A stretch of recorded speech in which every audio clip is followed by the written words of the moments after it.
Now we're digging another cistern hole. Hit a little bit of rock again. Pretty normal around here.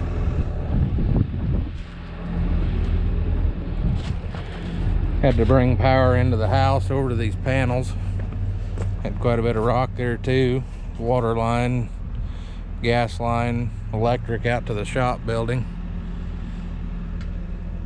Seems like never ending with the rock around here.